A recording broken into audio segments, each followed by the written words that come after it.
Aaron, watching in Berea, Kentucky. Hey, Aaron, thanks for watching us on YouTube. What's up? Hey, Tom. I got a bit of a philosophical question for you.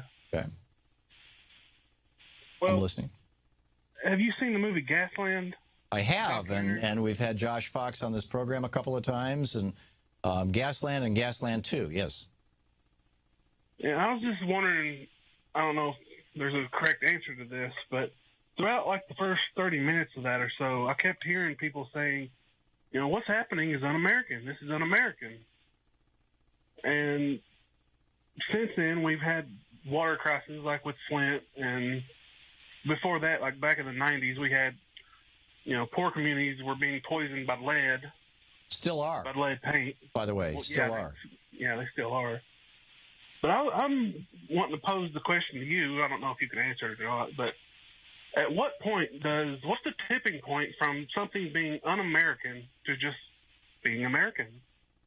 You know, when does that happen? Well, I think it's a fairly clear line, and it's what benefits the American people and America as a country versus what benefits a faction. I mean, this is what Madison went off on in Federalist Number 10. It's the whole first chapter of the book that Dan Sisson and I wrote, The American Revolution of 1800, that faction is a group of people whose interests are not consistent with the interests of the vast majority of the people or of the nation of the United States, but they put their interests first.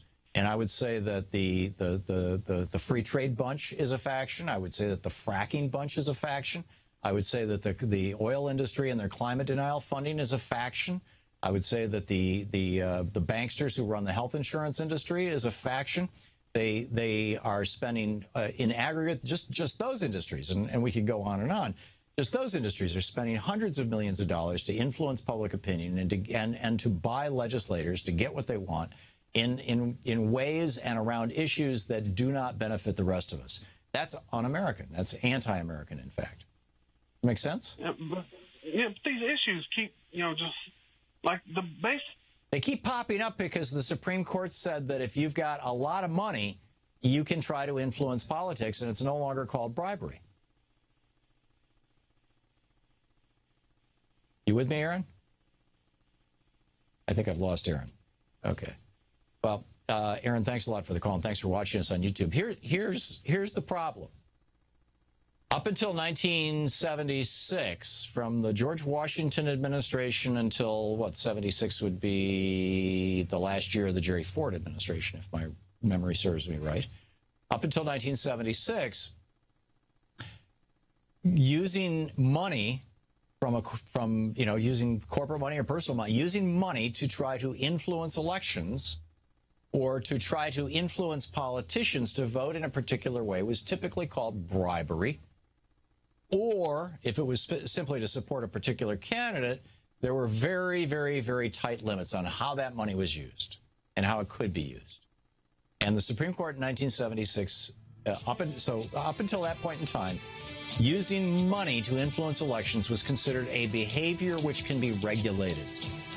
From George Washington until Jerry Ford, the end of the Ford administration.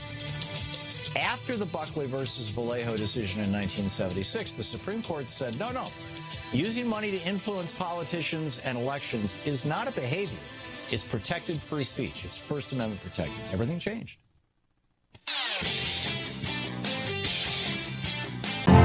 To watch more clips from our programs, hit the Watch More Videos button over here.